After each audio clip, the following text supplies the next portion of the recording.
Welcome back to Network Africa. Now, at a women's prison in Nairobi, Kenyan inmates are taking the law into their own hands. You understand what we mean by this after you see this next report from our colleague at the Voice of America, Gabe Josdo.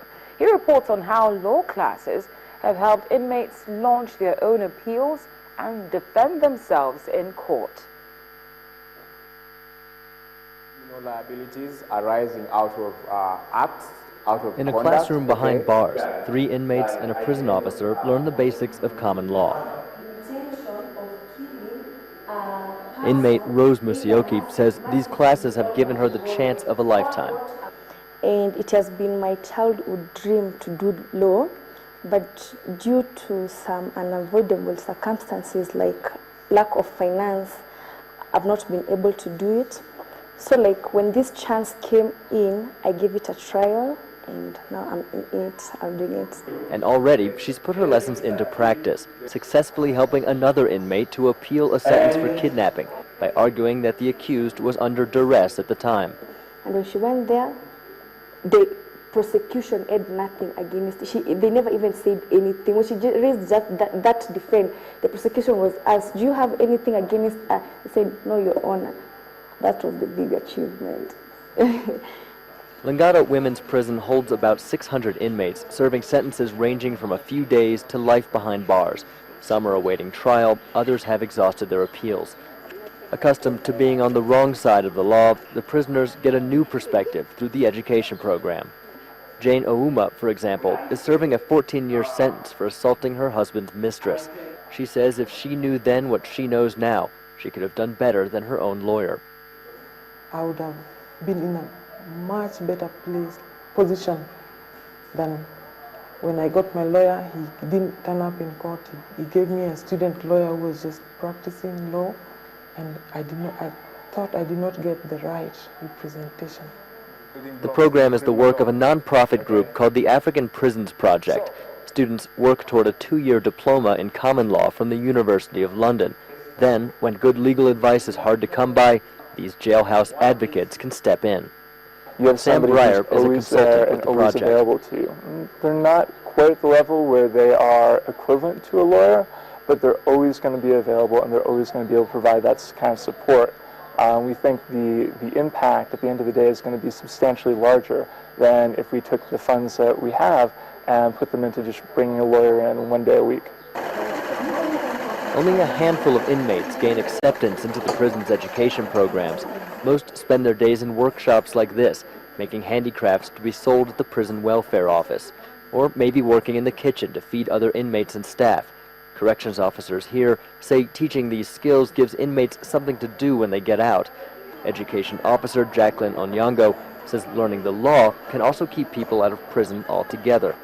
When people are more equipped with knowledge, there'll be less people committing offenses, because most of them commit these offenses out of ignorance. And a more knowledgeable society is easier to deal with. Many prisoners here say they are disillusioned with the Kenyan courts, but as law students, they have a chance to prove that a person is not powerless to challenge the system just because she is behind bars.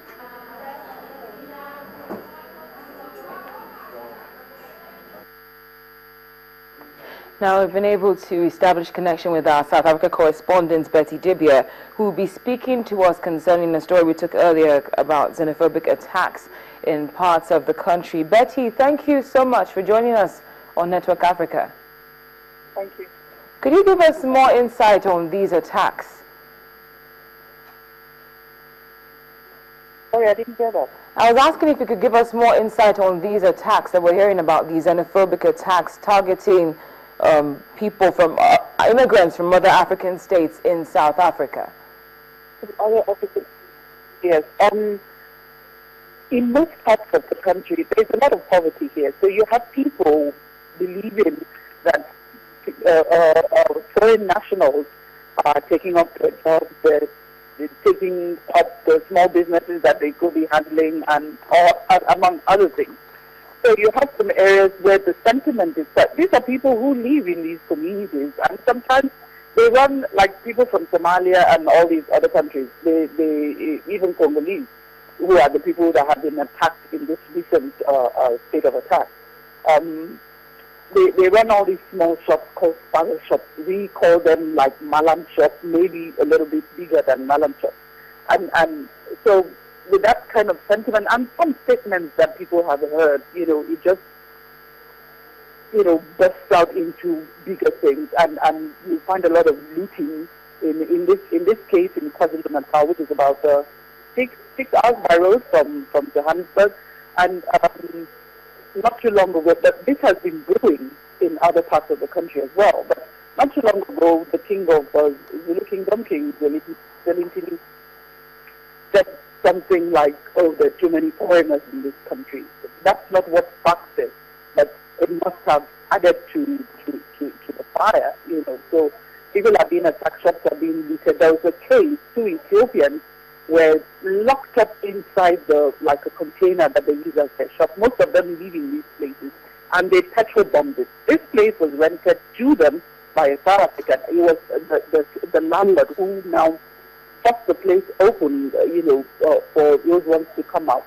Now one of them died, the other one is in hospital. I don't know if he's been told that his brother is dead, but that's what we've seen. And today, the march, there was a protest that moved on to the center of Durban, which is the main city. Kwamashu and the Umlazi, the other towns in the province. So the center of Durban, where you call the point, a lot of protesters, the police. You had foreigners as well. I saw people that looked like Nigerians as well, and like everybody is like, oh, okay, hey, let's get this here on the road. But the government is stepping up now, and the meetings, the ministers are speaking up. The defense minister spoke today, police minister, the home affairs minister, and they held meetings with members of the diplomatic corps as well. We heard reports a few days back that Malawi is trying to evacuate some of its citizens.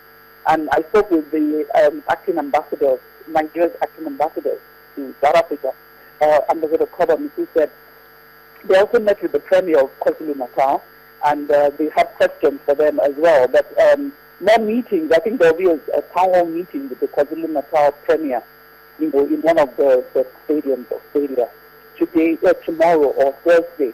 And dialogue is going on, but we hope it will go beyond these dialogue sessions and really have peace, because this is Africa, and most of the people being attacked are actually Africans, Black Africans, which is what is worrisome to a lot of people, because a lot of South Africans are actually condemned what is going on, because it doesn't make sense. Indeed, Betty, it's very condemnable. We will definitely reach out to you tomorrow to get more updates on this matter, because it is a developing story. Thank you so much for your input on Network Africa.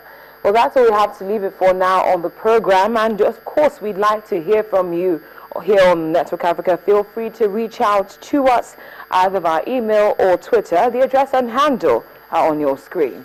As always, it's been a pleasure. Thank you very much for watching. I'm Cynthia Are.